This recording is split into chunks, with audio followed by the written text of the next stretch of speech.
ಯಾದಗಿರಿ ಜಿಲ್ಲೆಯ ಸುರಪುರ ನಗರದ ಶ್ರೀನಿಧಿ ಕಡ್ಲಪ್ಪನವರ ವಿರಕ್ತ ಮಠದಲ್ಲಿ ಜರುಗಿದ ವಿಶೇಷ ಪ್ರವಚನವನ್ನು ಜ್ಯೋತಿ ಬೆಳೆಸಿ ಉದ್ಘಾಟಿಸಿ ಮಾತನಾಡಿದ ಕೊಪ್ಪಳ ಗವಿಸಿದ್ದೇಶ್ವರ ಸಂಸ್ಥಾನ ಮಠದ ಪೂಜ್ಯ ಶ್ರೀ ಜಗದ್ಗುರು ಅಭಿನವ ಗವಿಸಿದ್ದೇಶ್ವರ ಮಹಾಸ್ವಾಮಿಗಳು, ನಿಸರ್ಗ ಮನುಷ್ಯನಿಗೆ ಎಲ್ಲವನ್ನೂ ಕೊಟ್ಟಿದೆ, ಮಾನವ ಸದ್ಬಳಕೆ ಮಾಡಿಕೊಳ್ಳಬೇಕೆಂದು ನುಡಿದ ಅವರು, ದಾನ ಧರ್ಮ ಭಕ್ತಿಭಾವ ಮನುಕುಲದ ಮನ್ವಂತರಕ್ಕೆ ಸಹಕಾರಿಯಾಗಿದೆ ಎಂದರು.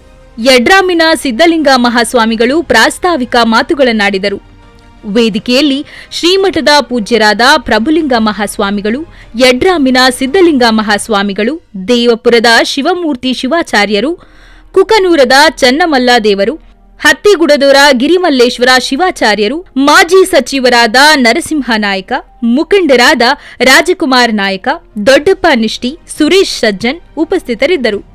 ಪ್ರಮುಖರಾದ ಮಾಜಿ ಜಿಲ್ಲಾ ಪಂಚಾಯತ್ ಅಧ್ಯಕ್ಷರಾದ ರಾಜ ಹನುಬಪ್ಪ ನಾಯ್ಕ ತಾತ, ವೇಣುಮಾಧವ ನಾಯ್ಕ, ಎಚ್.ಸಿ. ಪಾಟೀಲ್, ಕಸಾಪ ಅಧ್ಯಕ್ಷರಾದ ಶರಣಬಸಪ್ಪ ಯಳವಾರ, ಬಸವರಾಜ್ ನಿಷ್ಠಿ, ದೇಶಮುಖ್ ಸೇರಿದಂತೆ ಅನೇಕರು ಉಪಸ್ಥಿತರಿದ್ದರು.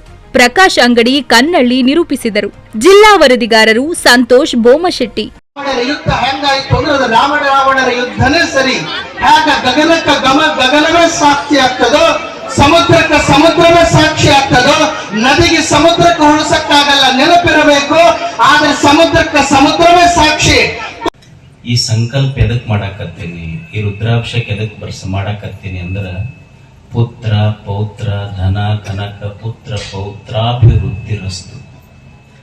ಧನ ಅಂದ್ರ ದುಡ್ಡು, ಕನಕ ಬಂಗಾರ, ಪುತ್ರ ಮಕ್ಕಳು, ಪೌತ್ರ ಅಂದ್ರೆ ಮೊಮ್ಮಕ್ಕಳು. ಅಂದ್ರೆ ಈ ಸಂಕಲ್ಪ ರುದ್ರಾಭಿಷೇಕ ಎದಕ್ ಮಾಡಾಕತ್ತೀನಿ ಅಂದ್ರ, ನನಗೆ ಎಷ್ಟು ದುಡ್ಡು ಸಂಪತ್ತು ಬರ್ಬೇಕಂದ್ರೆ ದೇವರಿಗೆ ನಮಗ್ ಪುಣ್ಯ ಬರ್ಬೇಕು. ಅಲ್ಲಮ್ಮ ಪ್ರಭುದೇವ್ರಂತಾರ, ಇಲ್ಲ ಕರಿಗಡಬ ಕೊಟ್ಟವರಿಗೆ ಅನ್ನ ಕೊಟ್ಟವರಿಗೆ ಪುಣ್ಯ ಬರ, ಕೋಟಿ ಕೋಟಿ ವರ್ಷಗಳಿಂದ ನಮಗೆ ಯಾರಿಗೆ ತಾಯಿಗೆ ಬರ್ಬೇಕು ಅನ್ನ ಕೊಟ್ಟಕ್ಕೆ ಯಾಕೆ ನಮಗೆ ಯಾಕೆ ಬರ್ಬೇಕು? ಮಜ್ಜನ ಕೆರೆದು ಫಲವ ಬೇಡುವರಯ್ಯ, ಆ ಫಲ ಅವರಿಗೆಲ್ಲಿಯದೋ ಸೀತಾಳಕ್ಕಲ್ಲದೆ. ಪತ್ರೆ ಪುಷ್ಪಗಳಿಂದ ಪೂಜಿಸಿ ಫಲವ ಬೇಡುವರಯ್ಯ, ಇಲ್ಲ ಇದು ಪಟ್ಟು ಮರೆತೈತಿ.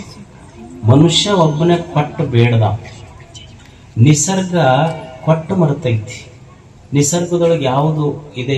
ಈಗ ನಾವು ತಾಯಿ ಅದಾಳ, ತಾಯಿಗೆ ದೊಡ್ಡಕ್ಕೆ ಅಂತೀವಿ, ತಾಯಿಗೆ ದೇವ್ರಂತೀವಿ. ಯಾಕೆ ತಾಯಿಗೆ ದೇವ್ರಂತ ಜಗತ್ತ? ಅಕ್ಕಿ ಯಾಕೆ ದೇವರಾದ್ಲು ಅಂದ್ರ, ಅಕ್ಕಿ 9 ತಿಂಗಳ ಗರ್ಭದಲ್ಲಿ ಮಗುವನ್ನ ಹೆತ್ತು, ಆಮೇಲೆ ಹೊತ್ತು ಹೆತ್ತು 4-5 ವರ್ಷ ಅವನು ಬೆಳೆಸ್ತಾಳ. ಸನ್ಯಾಸಿ ಶಿಷ್ಯರಲ್ಲಿಯೇ ಶ್ರೇಷ್ಠ. ಪೂರ್ಣ ಗುರುವಿಗೆ ಕೇಳ್ತಾನೆ ಬುದ್ಧನಿಗೆ, ನಾನು ಇಷ್ಟು ವರ್ಷ ನಿಮ್ಮ ಹತ್ರ ಇದ್ದು ಅಧ್ಯಯನ ಮಾಡುವೆ, ನನಗೆ ಸನ್ಯಾಸಿ ದೀಕ್ಷೆ ಕೊಟ್ಟರೆ ನೀವು, ನಾನು ಭಿಕ್ಷುವಾಗಿ ಇನ್ನು ಸಮಾಜಕ್ಕೆ ಹೋಗ್ತೀನಿ, ಭಿಕ್ಷಾ ಕೇಳ್ತೀನಿ, ಧರ್ಮ ಪ್ರಚಾರ ಮಾಡ್ತೀನಿ. ಬುದ್ಧ ಹೇಳ್ತಾನೆ, ಅಕಸ್ಮಾತ್ ನೀನು ಸನ್ಯಾಸಿಯಾಗಿ ಸಮಾಜಕ್ಕೆ ಹೋಗಿ ಜನರ ಮನೆ ಮುಂದೆ ನಿಂತು ಭಿಕ್ಷಾ ಕೇಳ್ದಿ ಅಂದ್ರ, ನೀ ಭಿಕ್ಷಾ ಕೇಳಿದಾಗ ಅವ್ರು ನಿನಗೆ ಭಿಕ್ಷಾ ನೀಡಲಿಲ್ಲ ಅಂದ್ರೆ ಏನ್ ಮಾಡ್ತೀನಿ? ಅವಾಗ ಪೂರ್ಣ ಹೇಳ್ತಾನ, ಭಿಕ್ಷಾ ಕೊಡ್ಲಿಲ್ಲ ಅಂದ್ರೆ ಏನಿಲ್ಲ, ಸಂತೋಷ ಪಡ್ತೀನಿ ಅಂದವ. ಬುದ್ಧ ಕೇಳ್ತಾನೆ, ಅಲ್ಲ ನೀನು ಹೊಟ್ಟೆ ಹಸುಗೊಂಡೈತಿ, ಭಕ್ತರ ಮನೆಗೆ ಹೋದಾಗ ಭಿಕ್ಷಾ ಕೇಳಿದಾಗ ಅವ್ರು ಭಿಕ್ಷಾ ಕೊಡ್ಲಿಲ್ಲ ಅಂದ್ರೆ ಯಾಕೆ ಸಂತೋಷ ಆಗತ್ತೆ ನಿನಗ? ಅವ್ರು ಭಿಕ್ಷಾ ನೀಡ್ಲಿಲ್ಲ ಅಂದ್ರೆ ನಾ ಯಾಕೆ ಸಂತೋಷ ಪಡ್ತೀನಿ ಅಂದ್ರೆ, ಅವ್ರು ನನಗೆ ಬಡಿಲಿಲ್ಲ ಅಂತ ಸಂತೋಷ ಪಡ್ತೀನಿ. ಅಲ್ಲ ಅಕಸ್ಮಾತ್ ನೀನು ಭಿಕ್ಷೆಗೆ ಹೋದಾಗ ಅವ್ರು ಬಡದ್ರಂದ್ರ ಅವಾಗೂ ಸಂತೋಷ ಪಡ್ತೀನಿ ಅಂದ, ಅವಾಗ ಯಾಕೆ ಸಂತೋಷ ಪಡ್ತೀನಿ?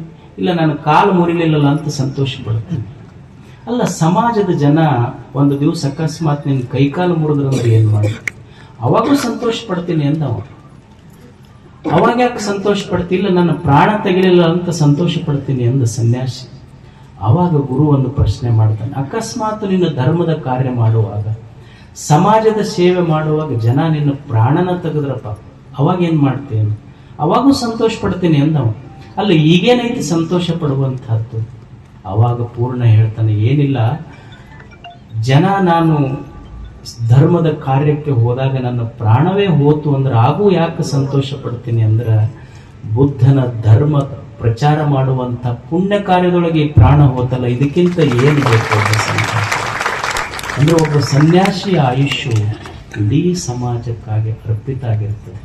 ಹಾಗೆ ಗುರುಗಳು ಸುಮಾರು 60 ವರ್ಷ ಇಲ್ಲಿ ನಿಮ್ಮ ಮಠದಲ್ಲಿದ್ದು 25 ವರ್ಷ ಪಟ್ಟಾಧಿಕಾರಾಗಿ ನಾಡಿಗೆಲ್ಲ ಅವರು ಬಹಳ ಸರಳ ಗುರುಗಳು. ಯಾರು ಕರೀಲಿ ಬಿಡ್ಲಿ ಅಲ್ಲೆಲ್ಲ ನಮ್ಮ ಮಠಗಳಿಗೆ ಎಷ್ಟು ವರ್ಷಗಳಿಂದ ನಮ್ಮ ಗುರು ಸ್ನೇಹಿತರವರು ನಮಗೆ ಕೊಪ್ಪಳ ಮಠಕ್ಕೆ ತಮದಡ್ಡಿ ಗುರುಗಳು ಅಂತಿದ್ರು, ಅವರು ಕರ್ಕೊಂಡು ಹೋಗಿ ಬಿಟ್ಟಿದ್ರು 7ನೇ ಕ್ಲಾಸಿಗೆ. ಅವರ ನಮ್ಮ ಗುರುಗಳ ಸ್ನೇಹಿತರವರು. ನಮಗೂ ಇಲ್ಲಿ ಬರಲಿಕ್ಕೆ ಸಂತೋಷ, ಅವರನ್ನು ನೋಡೋದಷ್ಟೇ ಸಂತೋಷ ಆಗ್ತದೆ. ಒಬ್ಬ ಸನ್ಯಾಸಿ ಒಂದು ಮಠಕ್ಕಾಗಿ 25 ವರ್ಷಗಳ ಜೀವನ ನಡೆಸೋದು ಇದು ಸುಲಭದ ಕೆಲಸ ಅಲ್ಲ. ನೀವು ಸಂಸಾರಿಗಳದಿರಿ, ನಿಮಗೂ ಕಷ್ಟಗಳು ಬರ್ತಾವೆ. ಸನ್ಯಾಸಿಗಳದಿವಿ, ನಮಗೂ ಕಷ್ಟಗಳು ಬರ್ತಾವೆ.